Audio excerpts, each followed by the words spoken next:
안녕하세요. 읽어줄게입니다. 여러분들 그 프로그램 아시나요? 왜 유명 개그맨이 깊은 산속에서 혼자 살아가는 소위 자연인을 찾아가는 TV 프로그램이요. 다들 아실 거라고 생각합니다. 일본에도 그런 류의 프로그램이 있나 봅니다. 오늘 이야기는 일본의 자연인을 취재하러 간 PD와 카메라맨의 이야기입니다. 지금 바로 시작하겠습니다. 산속 외딴 집에는 어떤 사람이 살고 있을까? 그 방송 프로그램은 위성사진으로 산속에 있는 외딴 집을 찾아가는 컨텐츠였다. 어느 정도 사전조사를 하고 가긴 하지만 막상 가보면 빈집이었다든가 문전박대를 당하는 일도 드물지 않다. 실제로 방송 촬영 직전 현지 주민 인터뷰에서 지금은 빈집이에요. 같은 대답이 나오는 경우도 흔하다고.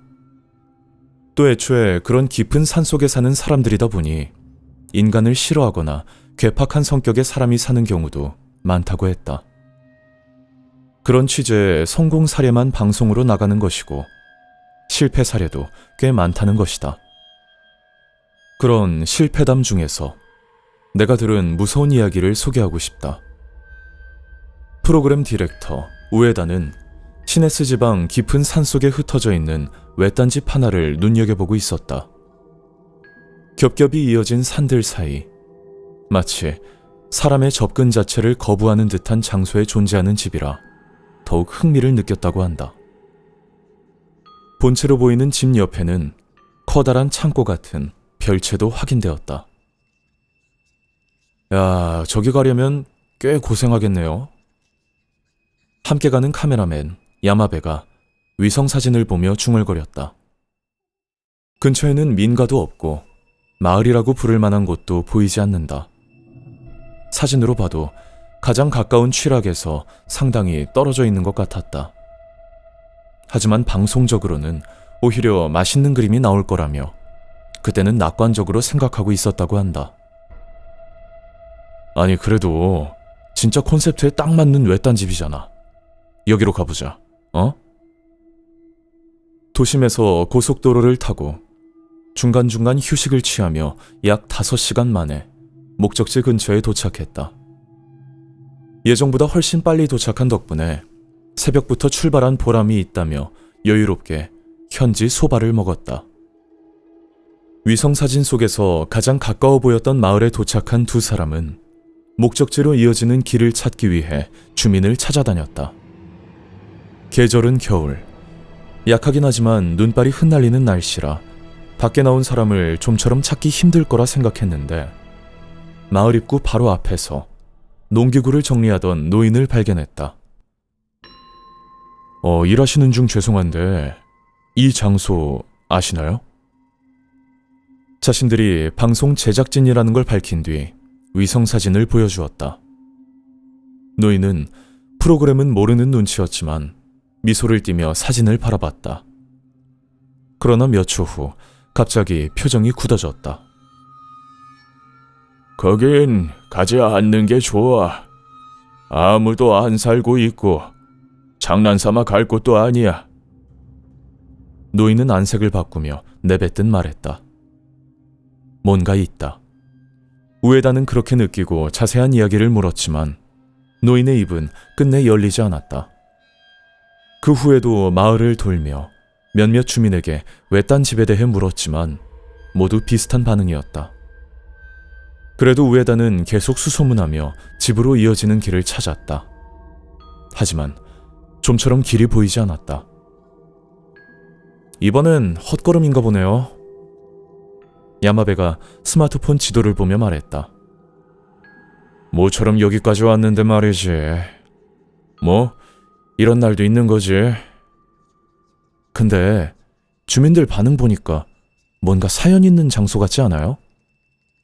야마베 씨도 그렇게 느꼈어? 나도 좀 그런 느낌 들더라. 그래서 더 빈손으로 돌아가기 싫은데요? 에이, 그럼 프로그램이 달라지지. 우리가 찾는 건 심령 스폿이 아닌데. 두 사람이 농담을 주고받으며 거의 포기하려던 순간 문득 산으로 이어지는 길 하나를 발견했다. 내비에도 구글맵에도 나오지 않는 길이었다. 막혀있으면 돌아오면 그만이지 않냐는 야마베의 제안에 우에다는 핸들을 꺾었다. 조금 전까지 지나온 길과는 달리 울창한 나무들에 둘러싸인 어두운 분위기 속으로 좁은 길이 이어졌다. 차가 거의 다니지 않는지 길 위에는 낙엽이 수북했고 비라도 오면 미끄러질 것 같았다. 가드레일 아래로는 계곡물이 흐르고 있었고 물소리가 들려왔다. 몇 년은 제대로 보수되지 않았을 법한 도로는 곳곳이 파손되어 차가 심하게 흔들렸다. 더 들어가자 차 한 대가 겨우 지나갈 정도로 길이 좁아졌다. 다행히 소형차였기에 조심해서 가면 문제는 없었다. 이런 길도 이제 익숙하네. 취재를 하며 이런 길은 수도 없이 다녀봤다. 경험 덕분인지 가드레일 없는 절벽 옆길도 겁먹지 않고 계속 나아갔다. 진짜 이 앞에 있는 거 맞을까요? 돌아가려 해도 유턴할 데도 없네. 갈 수 있는 데까지 가보자. 끝없이 이어지는 외길 속에서 두 사람은 점점 불안해졌다. 정말 이 앞에 목적지가 있는 걸까? 차를 돌릴 공간은 있는 걸까? 그렇게 1시간 정도 달렸다. 굽이굽이 이어진 산길 끝에서 나무 사이로 건물 같은 것이 보였다. 저거 아닙니까? 야마베가 흥분한 목소리로 손가락질했다. 맞는 것 같은데. 오랫동안 긴장하며 달려온 우에다는 안도의 한숨을 내쉬었다. 차에서 내린 우에다는 크게 기지개를 켜며 주변을 둘러봤다. 깊은 산속 외딴집답게 사방이 나무로 둘러싸여 있었다. 차를 세운 곳 앞에는 오르막길이 이어졌고 그 끝이 본체로 연결되어 있었다. 집은 지은 지 50년, 아니 어쩌면 그보다 더 오래됐을지도 모른다. 옛 농가 스타일의 집이었지만 한때는 멋졌을 기와지붕은 여기저기 깨져 초라한 모습이었다. 근처에는 밭이었던 듯한 장소도 있었지만 지금은 잡초만 무성했다. 사진에서 봤던 또 하나의 큰 건물도 있었다. 자세히 보니 돼지나 소를 키우던 축사처럼 보였다. 거대하고 낡은 건물은 본체보다도 더 심하게 썩어 있었고 금방이라도 무너질 것 같았다. 두 사람은 황량한 풍경을 바라보며 본체로 향했다. 실례합니다. 아무도 안 계십니까? 우에다가 큰 소리로 인사했지만 대답은 없었다. 메아리처럼 돌아오는 건 자신의 목소리뿐. 한참을 기다려도 사람 기척은 느껴지지 않았다. 아무도 없는 것 같은데요? 꽝인가. 그래도 여기까지 왔으니 조금만 더 촬영하자. 야마베는 여기 오는 동안 계속 카메라를 돌리고 있었다. 무인이긴 해도 콘셉트에 딱 맞는 외딴 집. 이것만으로도 방송 소재는 된다고 생각한 것이다. 현관 오른쪽으로 돌아가던 중 우에다는 집안의 창문 너머 사람 그림자를 발견했다. 작업복 차림에 60대쯤 되어 보이는 남자가 창문으로 이쪽을 바라보고 있었다. 갑작스럽게 죄송합니다. 저는 우에다라고 합니다. 방송 취재로 왔는데 잠시 이야기 나눌 수 있을까요? 남자는 아무 반응도 하지 않고 그저 이쪽을 응시했다. 잠시 후 그는 무표정한 얼굴로 방 안쪽으로 사라졌다. 우에다는 자신의 목소리가 들린 줄 알고 남자가 나오기를 기다렸다. 야마베도 같은 기대를 했던 것 같다. 여기까지 온 보람이 있네요. 하며 둘은 남자가 나오길 기다렸다.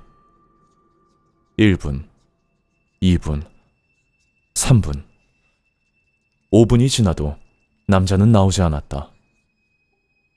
전혀 안 나오는데요? 분명 우릴 봤을 텐데. 우에다는 다시 한번 큰 소리로 외쳤다. 실례합니다.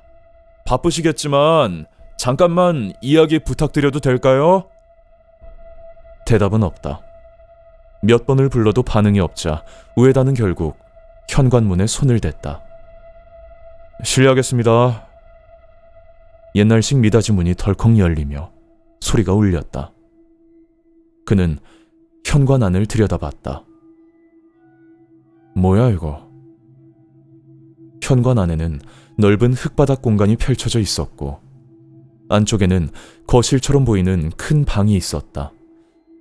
오래된 농가 같은 구조였지만 벽, 복도, 천장 할 것 없이 새빨간 부적이 빽빽하게 붙어 있었다. 안쪽 방도 마찬가지였다. 그 기괴한 광경에 두 사람은 숨을 삼켰다. 우에다 씨, 여기 이상해요. 그냥 돌아가죠? 카메라를 들고 있던 야마베가 불길함에 질린 목소리로 말했다. 우에다는 조용히 현관문을 닫았다.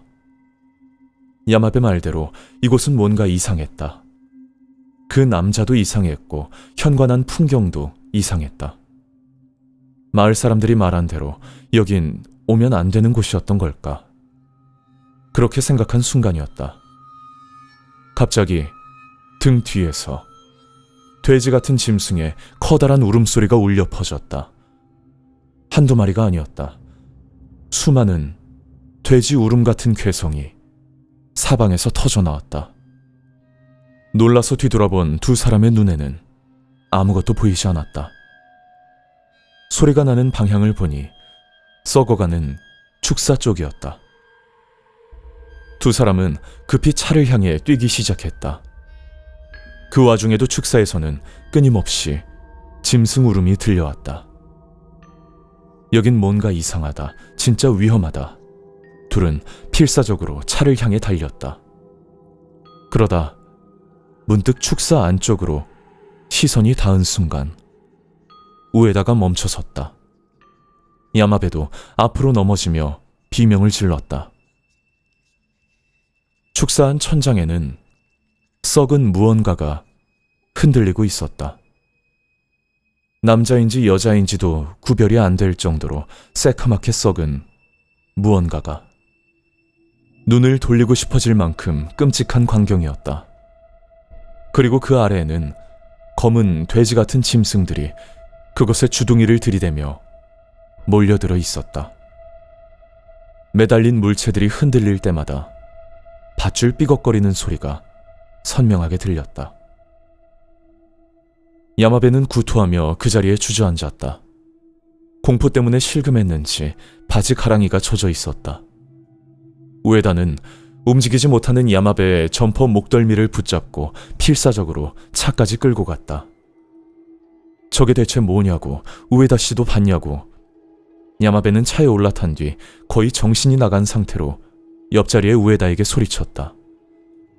둘은 싸우듯 고함을 질렀지만 나중에 말하길 아마 본능적으로 그렇게 했던 것 같다고 한다. 그러지 않으면 스피커에서 흘러나오는 노이즈와 내비게이션의 이해할 수 없는 음성 때문에 미쳐버릴 것만 같았다고. 서로가 아직 정상이라는 걸 확인하기 위해 계속 소리를 질렀다는 것이다. 두 사람이 무사히 산을 내려온 건 해가 완전히 진 저녁 무렵이었다. 드디어 내려왔네요. 야마베가 축 늘어진 목소리로 말했다. 이제 괜찮겠지? 그랬으면 좋겠네요. 곧이어 맨 처음 그 노인을 만났던 마을 입구에 도착했다. 마을이 보이자 두 사람은 조금 안도했다. 여기까지 왔으면 이제 살았다. 그러게요. 이제 핸드폰도 터지네요. 역시 경찰에... 그렇게 말하던 야마베가 갑자기 말을 멈췄다. 뭔가 이상했다. 마을 안의 모든 집이 새까맣게 어두웠다. 가로등조차 하나도 켜져 있지 않았다. 문득 아까 전에 노인이 정리하던 농기구 쪽에 시선이 닿았다. 마치 수십 년은 그대로 방치된 듯 잔뜩 녹이 슬어 있었다. 저기 우에다 씨, 야마베 씨 괜찮아. 그냥 빨리 가자. 야마베가 무슨 말을 하려는지 우에다는 알고 있었다. 그는 말을 끊고 묵묵히 차를 몰았다. 취재를 하다 보면 가끔 이상한 일을 겪는다고 한다. 이것도 그런 기묘한 체험담 중 하나였다.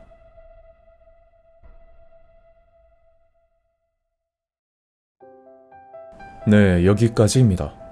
아주 기묘한 체험이죠. 대체 그곳에서 무슨 일이 있었던 것인지 상상을 자극하게 만드는 이야기였습니다. 연쇄살인마라도 살았던 걸까요? 여담이지만 실제로 과거에 수많은 여성을 살해하고 그 시체를 돼지 먹이로 주는 끔찍한 짓을 벌인 연쇄살인마도 있었다고 합니다. 돼지는 잡식이고 치악력도 굉장히 강하거든요. 돼지가 가득한 축사에서 일을 하다가 지병으로 정신을 잃고 쓰러졌는데 돼지에 의해서 끔찍하게 사망한 사건도 있고요. 저는 군대에서 멧돼지를 실제로 본 적도 있는데 마티즈보다 조금 작은 정도 크기였습니다. 진심으로 싸우면 정말로 죽을 수도 있겠더라고요. 워낙 괴담해서 그 돼지 축사 부분이 개인적으로 임팩트 있게 다가와서 그런지 돼지 이야기로 이렇게 빠져버렸습니다. 돼지, 정말 무시무시하고 맛있는 동물입니다. 여기까지입니다. 오늘도 이렇게 긴 이야기 들어주셔서 감사합니다. 저는 다음번에 또 다른 이야기로 찾아뵙겠습니다.